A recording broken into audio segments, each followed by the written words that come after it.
อืมสมุนานเครือข่ายต่างๆพันไปเข้าข้างมุสลิมต่อต้านมุสลิมมาเป็น10 ปี20 ปีบาดนี้ให้มุสลิมมาเป็นนักข่าวประจำห้องการ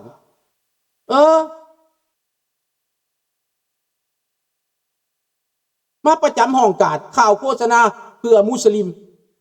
แต่มุสลิมส่งทหารมาส่งเงินมาเพื่อทำลายประเทศไทยแบ่งแยกประเทศไทยอยู่มันอะไรกันวะผมก็ไม่ค่อยเข้าใจเท่าไหร่นะดังนั้นขอปรึกษาด้วยขอคำอธิบายด้วยนะครับ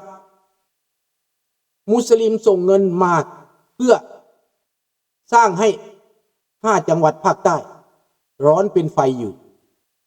มีขบวนการเผด็จการอยู่แล้วมีนักข่าวที่โปรมุสลิมออกมาข่าวต่อต้านอเมริกาแบ่งแยกอเมริกากับไทยอยู่แบ่งแยกฝ่ายตะวันตกกับไทยอยู่มันอะไรเกิดขึ้นไม่รู้นะไม่รู้นะไปฟังนี่ข่าวนั้นเหมือนว่าปล่อยมุสลิมนี่ควบคุมประเทศไทยพุ่นน่ะมันแปลกบ่แปลกไหนแปลกไหนงงไหนคันใกล้สิเจริญใกล้สิเป็นประชาธิปไตยมันก็ไปเฮ็ดเห็นบ่ล่ะแตกความสามัคคีกันมาหลายครั้งรัฐประหารก็หลายครั้งอันนี้แหละรัฐประหารไปรัฐประหารมาพัดไปพร้อมเผด็จการไปหลับจีนไปพร้อมจีนไปพร้อมคอมมิวนิสต์โซเวียตคอมมิวนิสต์รัสเซียอีกพวกท่านคือว่าเขาเป็นอย่างเกาหลีเหนือเป็นอย่างจีนเป็นอย่างอันนี้แหละแนวใดก็แนวใดแล้วว้าจังซี่แหละข่าวสารให้ฟังจังซี่แหละตั้งคำถามจังซี่แหละคันเป็นประชาธิปไตยก็เป็นโลดเป็นคือสิงคโปร์เป็นคืออินโดนีเซียเขาเป็นคือมาเลเซียเขาเป็นนะเห็นบ่ล่ะอันนั้นมันต้องเป็นแบบนั้นไหมมันจะเหยียบเพื่อ2 แคมได้จังไดเอาไปมาไปเห็นนายกไปพร้อมจีนอีกบาทโอ้พระเจ้าก็แห่งเมิดหวังไปอีกเห็นนายกไทยทนนี่คนนี้นะไปพร้อมจีนเต็ม100%เลยมันแม่นแนวใดอันนี้นะมันก็งงได้แนวก็แนวล่ะพี่น้องพอเขามักอย่างสั่นเขาก็เป็นอย่างสั่นแต่เฮาก็เห็นอยู่เฮาเห็นเฮาก็บอกให้พี่น้องคนไทยเฮาเห็นนำ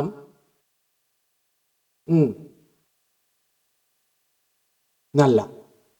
แนวใดก็ตามพี่น้องโลกกำลังเปลี่ยนไปข้าพเจ้าก็บอกให้คนลาวในประเทศเตรียมใจไว้อีก3 ปีข้างหน้าอเมริกาจะเข้ามาเต็มประเทศลาวบักทั้งรุ่นหมักบักทั้งรุ่นบ่หมักก็ตามเพราะแก้วมันสั่งแก้วมันย่านอเมริกาแก้วมันย่านอเมริกาตัดการฆ่ามันจึงบอกให้ลาวเปิดประเทศหับเอาอเมริกาคือแก้วหับอเมริกาบักทั้งรุ่นสิหมักบักทั้งรุ่นสิบ่หมักก็ต้องได้จำเป็นข้าพเจ้าเสืออเมริกาว่าเขามีความสามารถให้แก้วเปลี่ยนให้แก้วถอยออกจากลาวแล้วอเมริกาเขามาพัฒนาเพราะคนลาวนี่มีการสัมพันธ์ดีกับอเมริกาคนลาวในอเมริกาคนเวียดนามในอเมริกาอยู่เป็นจำนวนหลวงหลายไพ่มากเขาก็ได้รับข้อมูลอันนี้เขาก็เห็นคนลาวในอเมริกาดังนั้นพวกเฮาที่อยู่ในอเมริกาต้องพร้อมรัฐบาลในอเมริกาจะเป็นรัฐบาลซ้ายจะเป็นรัฐบาลขวาแต่ต้องพร้อมอเมริกาเพื่อผลักดันในไปเปลี่ยนแปลงการปกครองในแผ่นดินลาวพวกเจ้าเป็นบ้าบอกจะไปพร้อมคอมมิวนิสต์นะข้าเจ้าพวกเจ้าไปพร้อมคอมมิวนิสต์พวกเจ้าเมื่อตายห่าพี่จังในอเมริกานี่นะก็ถามแน่ถามพวกคนลาวในอเมริกาที่ไปพร้อมรัฐบาลนั่นนะถ้าอยู่ใกล้สิตบปากมันหั่นมันเป็นยังไงพวกเพิ่นขึ้นโทษกับอันรัฐบาลลาวนะบางคนก็เอาทุ่งกาเดือนมาปีแวะให้เด็กน้อยมาฟ้อนถือทุ่งกาเดือนเอาไปหยัดให้เขาเด็กน้อยมันทู่หยังเจ้าสวยใส่เหตุการณ์เมืองเลยนะฟ้องก็ได้ผู้ใดเป็นพ่อแม่ ถ้าเอาไปให้หลานข้าพเจ้าถือทุ่งกาเดือนนี่ข้าพเจ้าฟ้องโลดฟ้องศาลโลดเด็กน้อยมันบ่ได้ตั้งใจที่ไปถือทุ่งกาเดือนเด้เจ้าไปใส่มือมันฟ้องโลดพี่น้องผู้ใดเป็นพ่อแม่เด็กน้อยไปฟ้อนไปเป็นนางดนตรีแล้วคณะกรรมการเอาทุ่งกาเดือนยัดใส่มือน่ะฟ้องมันโลดมันอยู่หลัดใดเชื่อแม่พวกเจ้าชนะโลดได้เงินอีกได้เอาคนติดคุกอีกเชื่อบ่อามิกุ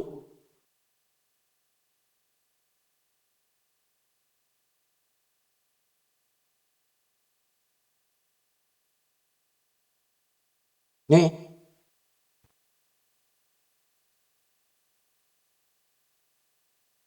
ถึงจะไปเลือกเอามันแล้วมันบ่ปฏิบัติเฮาก็เว้าได้น้องธนพร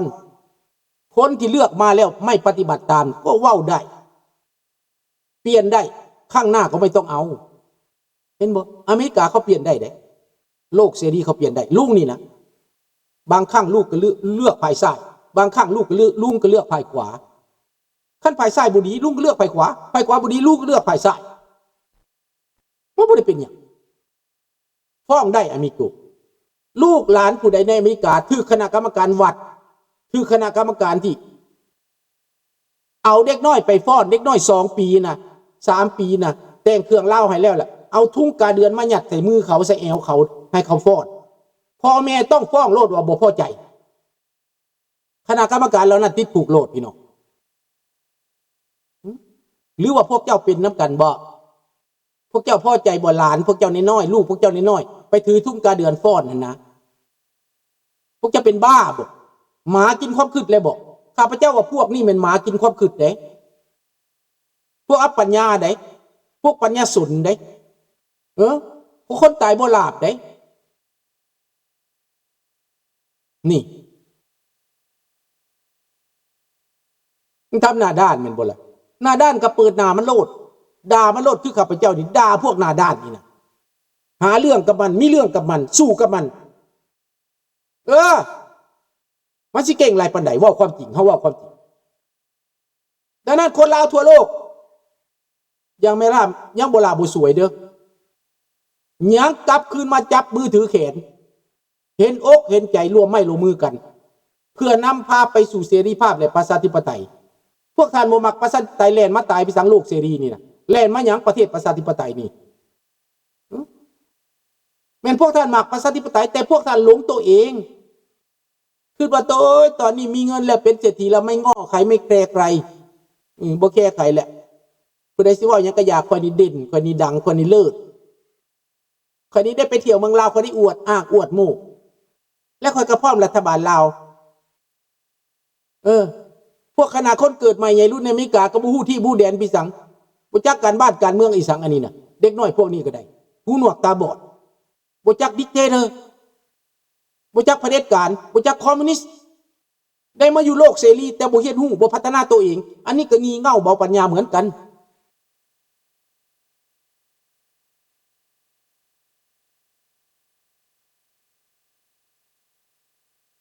นะเอาละ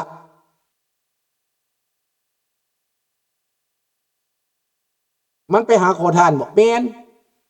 ขอทานก็บ่ต้องให้มันน่ะด่ามันน่ะเว้ามันน่ะมันไล่ฆ่าไล่แกงเฮาแล้วมันสิมาขอทานนำเฮาจังได๋ข้าพเจ้านี่เส้นหนึ่งก็บ่ให้บักหน้าจืดคานมาหนบตีนก็สิบ่ให้เส้นหนึ่งก็บ่ให้มัน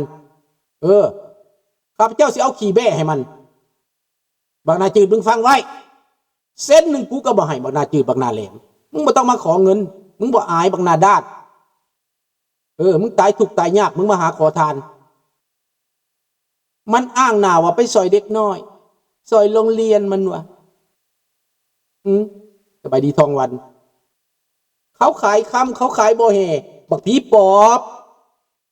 มึงตาแตกมึงบ่เห็นบ่หูหนวกมึงบ่เห็นบ่เขาขายคำเขาขายประเทศเขาเล่ารวยเขาอวดอ้างเขาว่าเขามีเขาว่าเขาเจริญเขาว่ามึงบ่ดีบ่มีแผ่นดินมึงป่าไซเขาว่าบักผีปอบบักนาหมาบักซาดหมาบักตายบ่หลาบมึงฟังทุกมือมึงฟังได้บอกคำด่านี่กูสิป้อยมึงอยู่นี่แหละป้อยมึงจงมึงคานลงนรกคุณนี่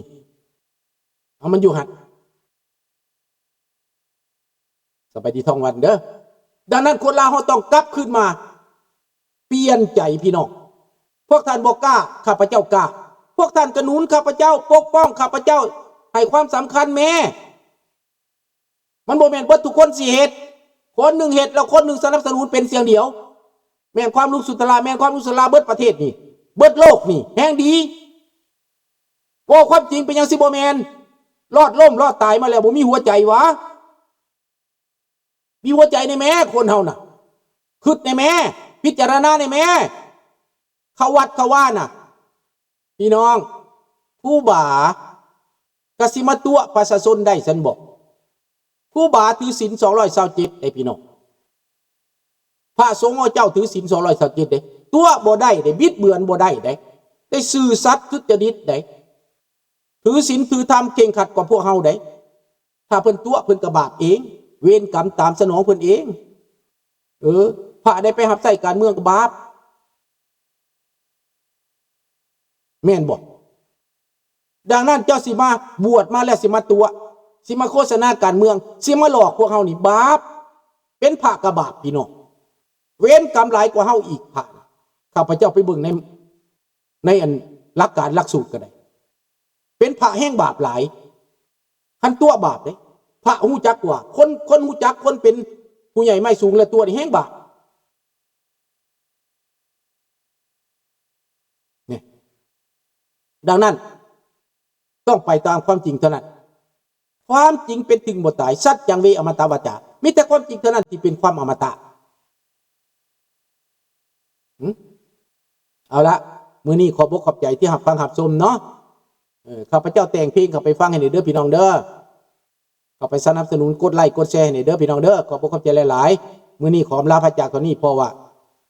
จะไปกินข้าวบ้านลูกชายก่อนเพิ่นเชิญบาร์บีคิวบ้านเพิ่นมื้อนี้เนาะลูกชายเฮ็ดบาร์บีคิว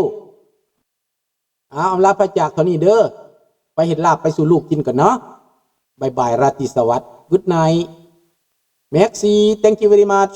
au revoir merci beaucoup ขอบคุณมากๆครับขอบใจหลายๆบ๊ายบาย Good night bonne nuit au revoir